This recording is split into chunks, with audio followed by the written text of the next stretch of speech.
बदनौर मेड़तिया राठौरों के इतिहास के बारे में, जिनके गौरवशाली बलिदान के इतिहास को आज भी भारत का इतिहास स्मरण करके नमन करता है, ऐसे पूर्व मंत्री और पूर्व राज्यपाल माननीय बीपी सिंह जी,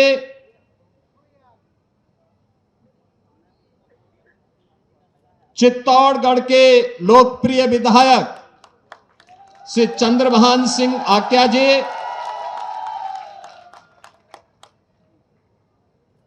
विजयपुर संस्थान के अध्यक्ष रावत नरेंद्र सिंह जी, यहां पर उपस्थित योगी बाबा निरंजन नाथ जी, अध्यक्ष मेवाड़ क्षत्रिय महासभा श्री अशोक सिंह मेहता वाला जी, महामंत्री जौहर स्मृति संस्थान श्री तेजपाल सिंह सक्तावत जी, पूर्व मंत्री और लोकप्रिय विधायक श्री चंद कृपलानी जी, माननीय विधायक नीमच श्री दिलीप सिंह परिहार जी, माननीय विधायक सिताना मारवाड़ श्री हमीर सिंह जी, माननीय विधायक मसूदा श्री वीरेंद्र सिंह जी, माननीय विधायक अर्जुन जी, सम्मानित मंच, पूज्य संतजन, आज के इस समारोह में उपस्थित हमारे सभी माताएं, बहनें, नौजवान साथियों और स्मृति संस्थान के श्रद्धांजलि समारोह में उपस्थित राजस्थान और आसपास के सभी क्षेत्रों से उपस्थित बहनों और भाइयों, आज मुझे यहां पर प्रातःकालीन सत्र में इस वीर भूमि को नमन करने, महारानी पद्मावती के जौहर स्थल को नमन करने और माता कालिका के मंदिर में दर्शन करने का सौभाग्य प्राप्त हुआ है। बहनों और भाइयों, मैंने जब यहां की इस धरा को नमन किया और इस समारोह के बारे में, यहां के कार्यक्रमों के बारे में मुझे जब जानकारी दी जा रही थी और यहां पर जो मुझसे पूर्व जिन वक्ताओं ने अपने बातों को यहां पे रखा भी, ये लगता था कि ये भारतीय नारी के शौर्य को, उनके अस्मिता को, उनके स्वाभिमान को सम्मान देने का एक कार्यक्रम महारानी पद्मिनी ने हमें विरासत में सौंपी है और उसको नमन करके हम नारी गौरव को एक नई ऊंचाई प्रदान करने के लिए, अपने दायित्वों का निर्वहन करने के लिए यहां पर आए हैं। मेरा मानना है ये भारत की अमर गाथा है, जो नारी अस्मिता, नारी सम्मान और नारी स्वावलंबन का एक नई प्रेरणा हम सबको प्रदान कर रहा है। मैं आभारी हूं, अभी यहां पर महाराणा साहब ने जो बात यहां पर कही है, और मैं सही बता रहा हूं, हम लोग आज उत्तर प्रदेश में अगर कुछ कर पा रहे हैं तो तेज इसी राजस्थान का तेज है, यही चित्तौड़गढ़ का तेज है।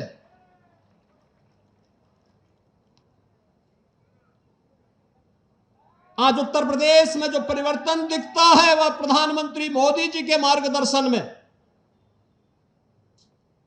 उसके पीछे राजस्थान की इस वीर भूमि का भी योगदान है, क्योंकि मेरे पूज्य दादा गुरु इसी भूमि से गोरखपुर गए थे।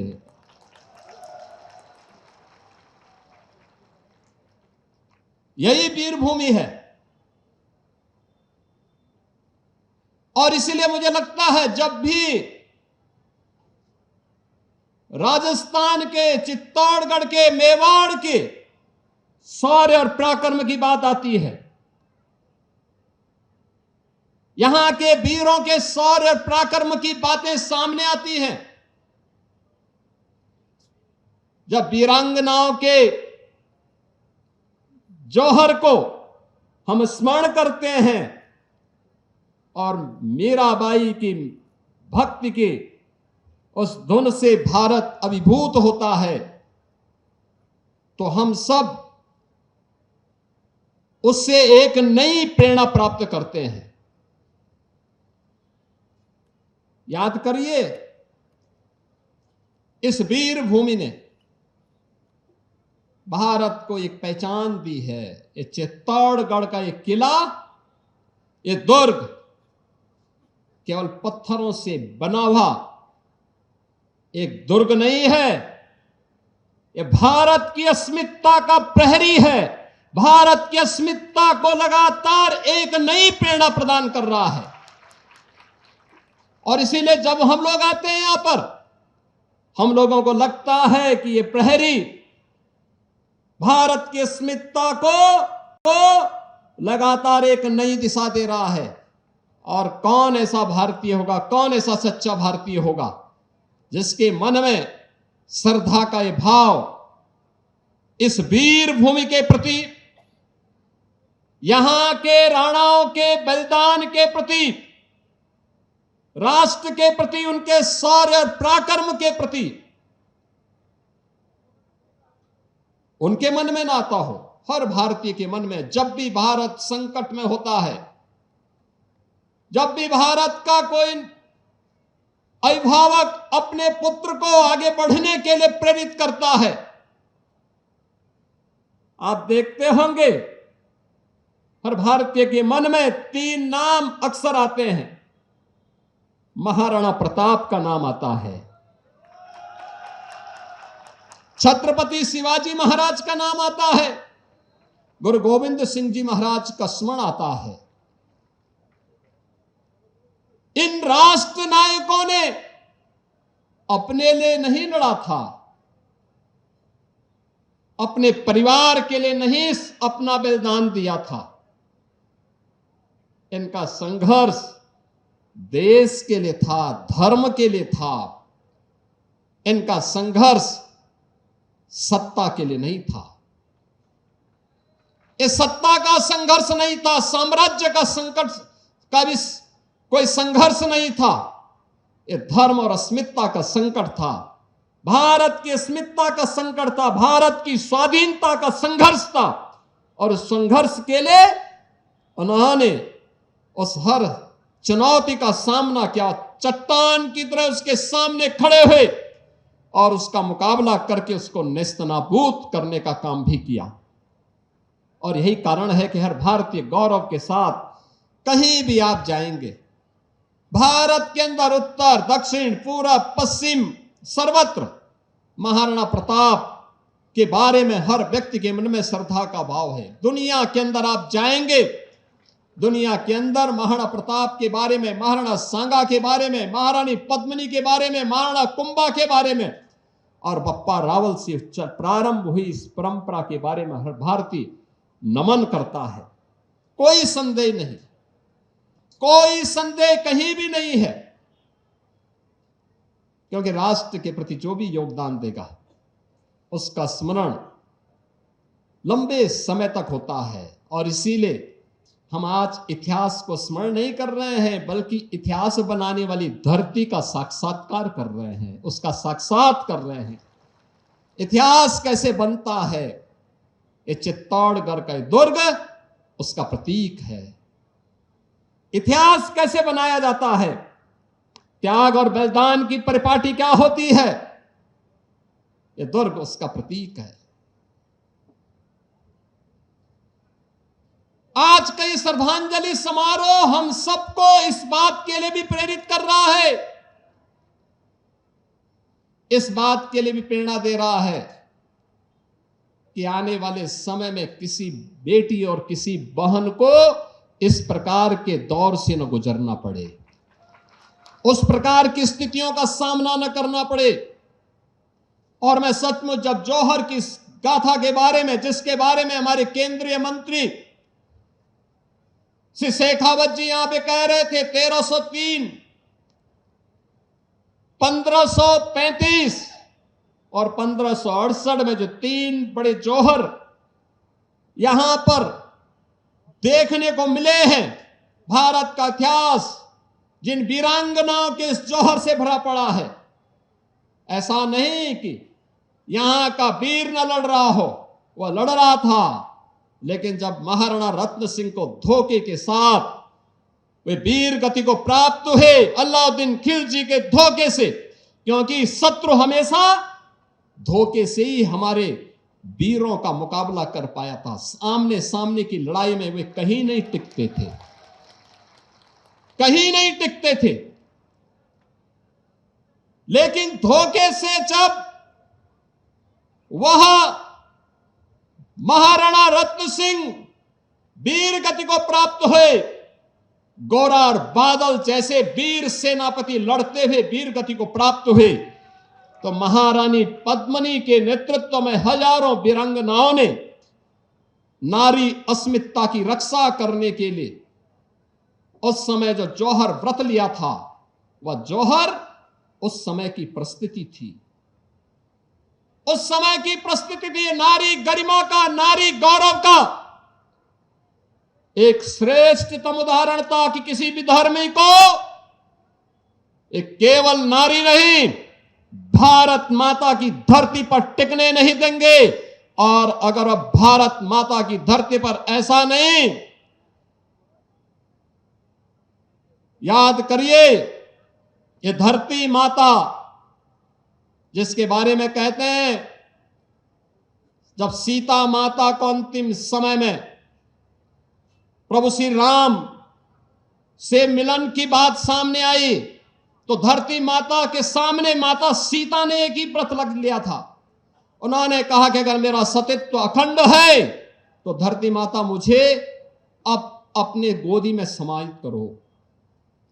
और यह जो संकल्प माता सीता का था, वही संकल्प महारानी पद्मिनी ने यहां पर दिखाया था इस जौहर के नाम पर। यह वही संकल्प है जो नारी गरिमा का प्रतीक था, और ये भारत की धरती को विधर्मियों से मुक्त करने का संकल्प था कि किसी विधर्मी को भारत माता केवल नारी के आन बान और शान पर हाथ उठाने की इजाजत तो देने की बात दूर, भारत की धरती पर उसके कदम न पड़े, इस बात का वह संकल्प था, वह प्रेरणा आज भी हम सबको लगातार झकझोर रही है, लगातार झकझोर रही है। और इसीलिए उत्तर प्रदेश में जब हम लोगों की सरकार बनी, तो हम लोगों ने उस समय बार इस बात को कहा, मैंने वहां के अभिभावकों से, सभी प्रदेशवासियों से, सबसे मैंने अनुरोध किया था, मैंने कहा भी देखो, अपराध और अपराधियों के प्रति और नारी गरिमा और नारी सुरक्षा के मामले में सरकार जीरो टॉलरेंस के तहत काम करेगी। याद करना, अगर किसी ने किसी बहन और बेटी की सुरक्षा पर हाथ डालने का दुस्साहस किया तो अगले चौराहे पर यमराज उसका इंतजार कर रहा होगा। आज आप देख रहे होंगे उत्तर प्रदेश 25 करोड़ की आबादी का राज्य है। जो बेटियां दूर रिश्तेदार में चले के यहां जाके पढ़ाई करने के लिए चली गई थी, आज अपने घर में रह करके 5 किलोमीटर 10 किलोमीटर दूर जाकर के अपनी स्कूल जाती है। और नारी सुरक्षा का इससे बड़ा उदाहरण क्या हो सकता है? उत्तर प्रदेश जैसे राज्य में अब वहां की बेटियां, वहां की बहनें रात्रि शिफ्ट में भी, ऑफिसों में भी और कारखानों में कार्य करके सकुशल अपने घर वापस आती है।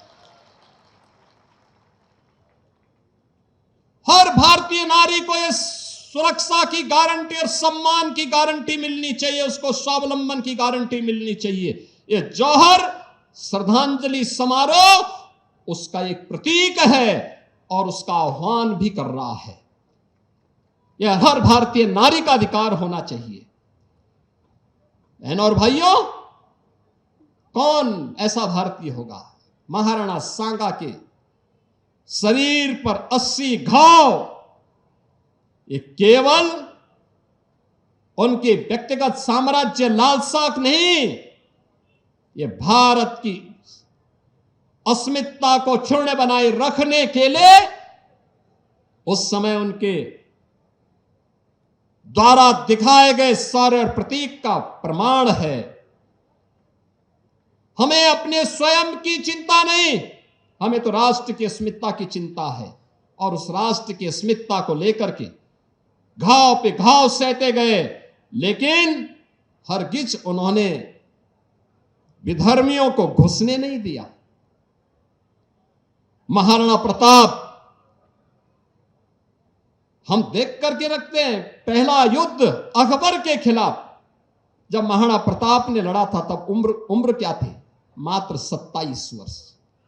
जो हटि राखे धर्म को तहि राखे करतार का आह्वान करके मात्र 27 वर्ष की उम्र में उनके द्वारा पहला युद्ध अकबर के खिलाफ लड़ा जाता है। अकबर के बारे में कहा जाता था कि भारत के अंदर उनका साम्राज्य बोल रहा है, लेकिन अकबर को दांतों तले चने चबाने के लिए मजबूर कर दिया था। यह है राजस्थान का शौर्य, भारत का शौर्य। बहनों और भाइयों, भारत के इतिहास ने हमेशा इस शौर्य को स्मरण किया है। भारत की पीढ़ियां इसको सम्मान देती है। याद करिए, अयोध्या में श्री राम ने जन्म लिया, ये सच है, वे परमपिता परमेश्वर हैं, लेकिन राम तब राम बन पाए जब उनका संकल्प हुआ कि निस्सरहीन करो मई भुज उठाए प्रण कीन। जब उन्होंने कहा कि मैं इस धरती को राक्षस विहीन कर दूंगा, अगर वे भी केवल अयोध्या की धरती पर बैठ करके कह दे कि नहीं, मैं तो अयोध्या का राजा हूं, अब मुझे कुछ नहीं करना है, तो राम जैसा सम्मान नहीं पाते। राम आज हमारे दिलो दिमाग में नहीं होते। कौन ऐसा भारतीय है जो आज राम के बारे में, राम मंदिर आंदोलन के साथ में जुड़ा हो? राजस्थान के तो लाखों लाख नौजवान राम मंदिर आंदोलन के कूद पड़े थे। बहनों और भाइयों, जब अपने पूर्वजों के प्रति हमारे मन में यह भाव होता है तो परिणाम आने में देर नहीं लगती। आज अयोध्या में राम मंदिर बन गया ना, अब अयोध्या में राम मंदिर बन गया है। भव्य राम मंदिर बनाई नहीं, भव्य राम मंदिर का निर्माण हो गया है। अब विधर्मी के प्रतीक वहां कुछ भी नहीं बचा है। अब कोई गुलामी का चिन्ह वहां नहीं बचा है। अब अयोध्या धाम में केवल राम मंदिर है, वह भी राम मंदिर, भव्य राम मंदिर बना है। जब देश एकजुट होकर के एक स्वर में, एक दिशा में चलता है, ये जाति के नाम पर बांटने वाले नेताओं से थोड़ा अपने आप को सावधान रखता है, तो राम मंदिर जैसा सम्मान भारतवासियों को और सनातन धर्मावलंबियों को प्राप्त होता है। आज अयोध्या में राम मंदिर का निर्माण हो गया। याद करिए, कंस के अत्याचार से त्रस्त मथुरा को अभय प्रदान करने के लिए कृष्ण को अंततः संकल्प लेना पड़ा था, परित्राणाय साधूनाम विनाशाय च दुष्कृताम का। उन्होंने कहा था, मैं सज्जन शक्ति का संरक्षण करूंगा, लेकिन दुर्जनों का संहार करने में भी कोई संकोच नहीं करूंगा। और आज कृष्ण हम सबके पूज्य हो गए। हमारे महाराणा साहेब तो नाथद्वारा से स्वयं वहां का प्रतिनिधित्व भी कर रहे हैं। बहनों और भाइयों, ये भारत की अस्मिता है, ये भारत का प्रतीक है। हम इन महापुरुषों का स्मरण इसलिए कर रहे हैं क्योंकि इन्होंने भारत को शौर्य और पराक्रम की परंपरा के साथ जुड़ने का आह्वान किया था। भारत की आजादी के उस पूरे आह्वान को जब हम देखते हैं, और मैं तो दंग रहता हूं इन सभी कार्यों को देख करके कि कैसे भारत ने इन सभी चीजों को देखा था। आप देखेंगे खालसा पंथ के संस्थापक गुरु गोविंद सिंह जी महाराज ने, उनका आह्वान भी क्या था? 1.25 लाख से एक लड़ाऊं तो गोविंद सिंह नाम कहां। आप सोचो ना, उस समय वे भी लड़ रहे थे। एक स्थान पर उन्होंने किस तरीके से 4-4 पुत्र बलिदान होते हैं, लेकिन उफ नहीं किया। उनसे पूछा गया कि आपके 4-4 पुत्र, 4-4 साहबजादे बलिदान हो रहे हैं सरहिंद के लिए। उन्होंने कहा 4 मुए तो क्या हुआ, जीवित कहीं 1000। पूरे समाज को ही अपना पुत्र मान करके उनका संरक्षण जो प्राप्त हो रहा था।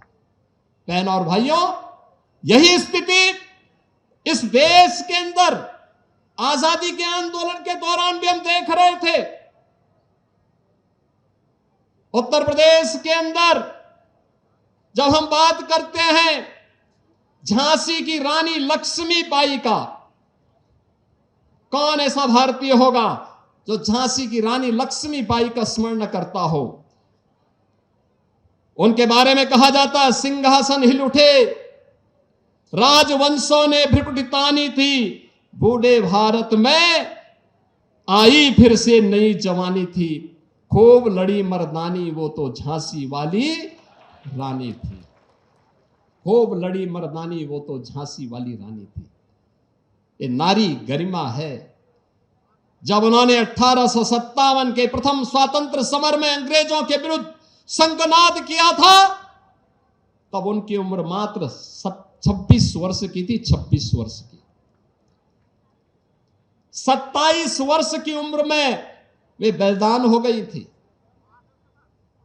ये भारत की नारी है, और उस भारत की नारी ने उसी रूप में भारत का आह्वान किया था और भारत को उसी रूप में आगे बढ़ाने का काम किया था। कौन ऐसा भारतीय होगा जो नेताजी सुभाष चंद्र बोस का स्मरण करता हो? उन्होंने भी तो आह्वान किया था, तुम मुझे खून दो मैं तुम्हें आजादी दूंगा। ये नारा केवल बंगाल के लिए नहीं था, पूरे भारत के लिए था, पूरी भारत की आजादी के लिए था।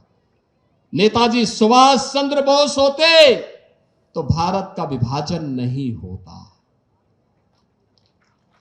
पापी पाकिस्तान भी नहीं होता।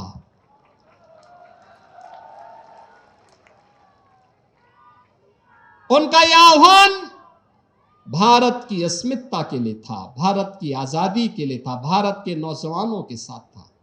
आप जाइए ना भारत से बाहर भी, जापान में, सिंगापुर में, भारत के अंदर पोर्ट ब्लेयर में जाइए, नेताजी सुभाष चंद्र बोस के द्वारा भारत की आजादी के लिए, म्यांमार में आप जाइए, भारत की आजादी के लिए उनके द्वारा किए गए योगदान का स्मारक आज भी हम सब भारतीयों का आह्वान करता है।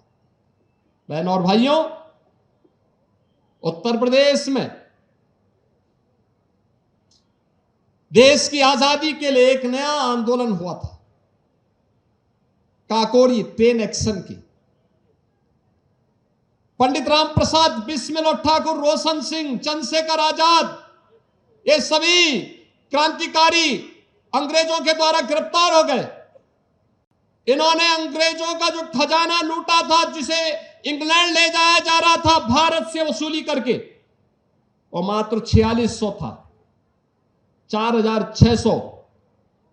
और इन क्रांतिकारियों को गिरफ्तार करने के लिए अंग्रेजों ने जो पैसा लगाया था उसकी कीमत थी उस समय 10 लाख रुपए। पंडित राम प्रसाद बिस्मिल को गिरफ्तार करके जेल में बंद कर दिया गया, ठाकुर रोशन सिंह को जेल में बंद कर दिया गया, कई क्रांतिकारियों को जेल में बंद कर दिया। और जेल में बंद किया गया, इनको फांसी की सजा दी गई।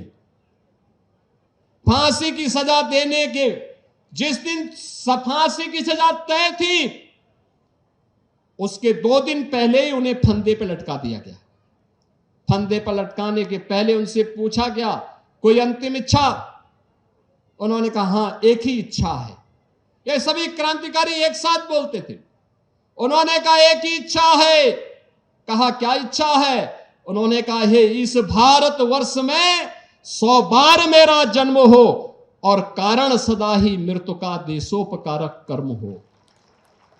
उन्होंने कहा, ईश्वर से केवल एक ही प्रार्थना है, और वह प्रार्थना है कि बार बार इस भारत की धरती पर हम जन्म लें, और बार बार धरती पर जन्म लेकर के हमारे जीवन का एक ही लक्ष्य है, और वह है कि हम बार बार हमारी मृत्यु का कारण देश और समाज के कल्याण का, सनातन के कल्याण का कारण बने।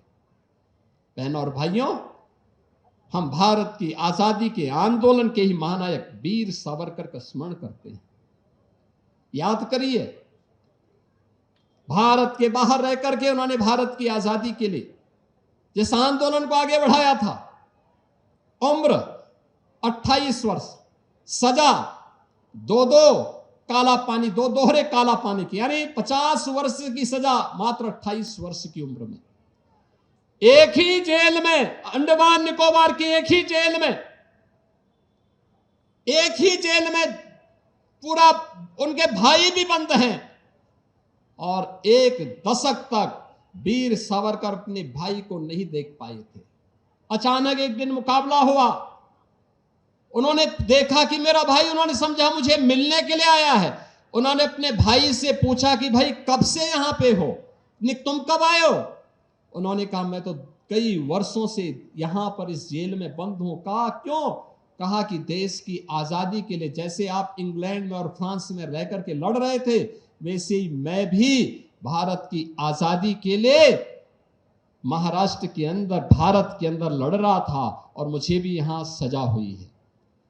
बहनों और भाइयों, इतिहास इससे बनता है, और इस इतिहास को अगर सही मायने में किसी ने हम सबको स्मरण कराया है, तो स्मरण कराया था 1893 में शिकागो की धर्म सभा में, जब स्वामी विवेकानंद ने वहां जाकर के उद्घोष किया था, और एक ही उद्घोष उनका था। उन्होंने ये नहीं कहा मैं किस जाति का हूं, पंथ और संप्रदाय की बात भी नहीं कही। उस समय स्वामी विवेकानंद ने एक ही बात कही थी, और उन्होंने कहा था, हम सब भारतीयों के लिए कहा था कि गर्व से कहो हम हिंदू हैं, और गर्व से कहो ये हिंदू का ये उद्घोष आज भी पूरे भारत को एकता के सूत्र में बांधने का कार्य करता है। बहनों और भाइयों, हम नेपाल में जाते हैं, हिंदू का ये भाव हर व्यक्ति को जोड़ता है, तोड़ता नहीं है, तोड़ता नहीं है। ये देश कमजोर क्यों हुआ? क्योंकि जातिवाद ने समाज की नींव को दरका दिया, कमजोर कर दिया। ये जातिवाद की राजनीति भारत की नींव को कमजोर कर रहा है। बांटने की ये राजनीति हम सबको फिर से गुलामी की ओर धकेल रहा है, और उससे बचने के लिए आज हम सबको एक उस भाव के साथ आगे बढ़ना पड़ेगा। और मैं तो आज जब यहां पर आया हूं, मैं तो आप सबसे एक ही बात कहूंगा, मैं जौहर स्मृति संस्थान और इस पूरे अभियान के साथ जुड़े हुए यहां के लोकप्रिय विधायक ने जो अब इस बार जो बात कार्यक्रम भी किया संस्थान के साथ मिलकर के, कि सभी समुदायों को मिलकर के अपने पूर्वजों के प्रति उनकी स्मृति को नमन करने का आयोजन सर्व समाज का कार्यक्रम बने। क्योंकि याद रखना, मूल जानना बड़ा कठिन है नदियों का, वीरों का। धनुष छोड़कर और गोत्र क्या होता रणधीरों का। ये दिनकर की पंक्तियां हैं, याद करना, महाकवि रामधारी सिंह दिनकर की। उन्होंने कहा था कि मूल जानना बड़ा कठिन है नदियों का, वीरों का, धनुष छोड़कर और गोत्र क्या होता रणधीरों का। पाते हैं सम्मान तपोबल से, भूतल पर सूर और जाति जाति का शोर मचाते केवल कायर क्रूर। जिनको कुछ नहीं करना है वे जातिवाद के आधार पर सामाजिक एकता को छिन्न भिन्न करने का पाप कर रहे हैं। बहनों और भाइयों, याद करिए ना भारत के वैभव को। भारत का वैभव हमेशा हमें उस बात की नई प्रेरणा प्रदान करता है। वैदिक कालीन भारत आदर्श भारत, ग्रामीण अर्थव्यवस्था पर आधारित भारत, एक ऐसा भारत जहां अन्नदाता किसान उत्पादक था, हमारा कारीगर उद्यमी था और हमारा व्यापारी राष्ट्र को जोड़ने का सेतु हुआ करता था। ग्राम स्वराज हमारी पहचान थी। माल भी गांव का, उत्पादन भी गांव का, आमदनी भी गांव की, आत्मनिर्भर इकाई भी गांव की। आज प्रधानमंत्री मोदी जी आत्मनिर्भर और विकसित भारत की बात जब करते हैं तो बहनों और भाइयों, आत्मनिर्भर और विकसित भारत की इस नींव को मजबूत बनाने के लिए उसकी आधारभूत इकाई हमारी ग्राम पंचायतें बनेंगी, हमारी ग्राम सभाएं बनेंगी, हमारे कस्बे बनेंगे। चित्तौड़गढ़ आत्मनिर्भर होगा तो भारत आत्मनिर्भर होगा। और आत्मनिर्भर बनने के उसी कार्यक्रम के बारे में अभी महाराणा साहब भी यहां पर मंच पर उस बात को कह रहे थे। यह वही कहानी है। जब भी आक्रांता आते हैं, आक्रांता केवल साम्राज्य को लूटते ही नहीं, नारी अस्मिता के साथ खिलवाड़ ही नहीं करते, हमारी संस्कृति को, हमारी परंपरा को, हमारी बौद्धिक संपदा को रौंदने का काम भी करते हैं, लूटने का काम भी करते हैं। और उनके द्वारा यहां के तो उस समय जो शोषण की प्रवृत्ति पैदा की गई थी, उस शोषण की दुष्प्रवृत्ति का परिणाम क्या था? हमारा अन्नदाता किसान उत्पादक से कर्जदाता हो गया, उपभोक्ता हो गया, उपभोक्ता से कर्जदाता हो गया। आज वो कर्ज से दबा हुआ है। हमारा कारीगर श्रमिक होकर के बेरोजगार हो गया और व्यापारी वह कर्ज के बोझ के तले वह भी इधर से उधर जाकर के अपने आजीविका के लिए भटकता हुआ दिखाई दिया है। बहनों और भाइयों, औपनिवेशिक कालखंड की शोषण की इस वृत्ति को समाप्त करने के लिए उस समय जो उन्होंने दुष्चक्र रचा था, उस दुष्चक्र को समाप्त करने के लिए स्वतंत्र भारत ने भी कभी आजादी के बाद वर्ष दर वर्ष बीतते गए, कभी भारत की इस अस्मिता को पहचानने का प्रयास नहीं हो पाया। ये भारत फिर से गौरव के साथ आगे बढ़ सके। याद करिए, कौन लोग हैं जो जातिवाद के आधार पर फिर से समाज को बांट रहे हैं?